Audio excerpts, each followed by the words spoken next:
Your job could vanish overnight, and you won't even see it coming.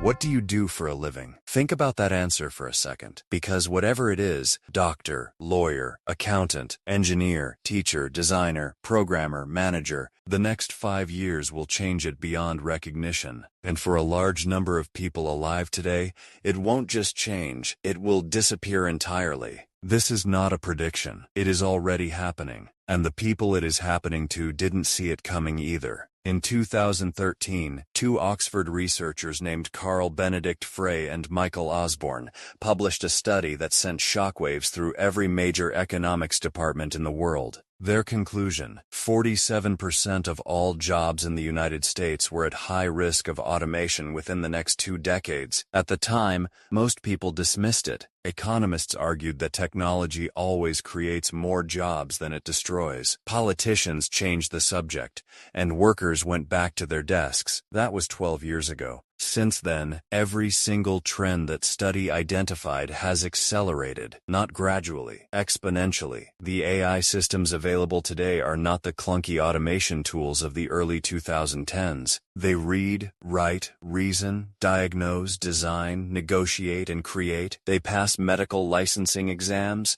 They write legal briefs that senior partners cannot distinguish from human work. They generate marketing campaigns, financial analyses, architectural blueprints, and psychological assessments in seconds at a fraction of the cost of a human professional. Goldman Sachs published a report estimating that generative AI alone could automate 25% of all work tasks across the entire U.S. economy. Not across low-skilled jobs, across all jobs, including yours. McKinsey projects that by 2030, up to 30% of hours currently worked globally could be performed by machines, using technology that already exists today. Read that again. Technology that already exists. Not technology being developed. Not technology that requires a breakthrough. What is sitting in servers right now is sufficient to displace nearly a third of all human work on Earth.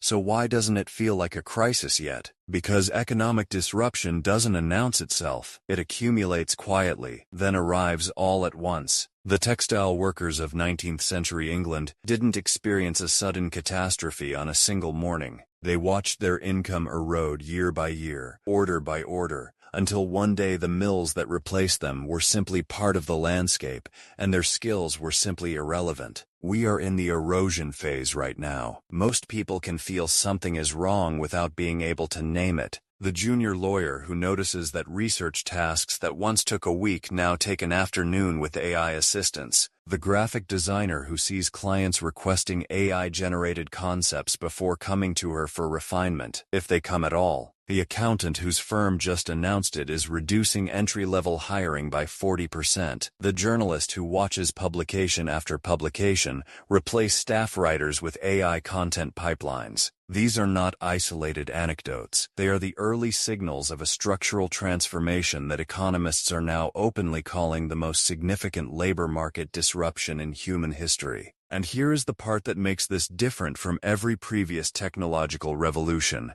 Every disruption before this one replaced what human bodies could do. The tractor replaced the farmhand's muscles. The assembly line replaced the factory worker's hands. The computer replaced the clerk's filing cabinet. But in every case, humans could retreat into the cognitive, into work that required judgment, creativity, and complex reasoning. That retreat is no longer available. For the first time in history, machines are not just replacing physical labor, they are replacing cognitive labor. They are reading contracts, interpreting medical images, writing code, generating creative content, and making data-driven decisions.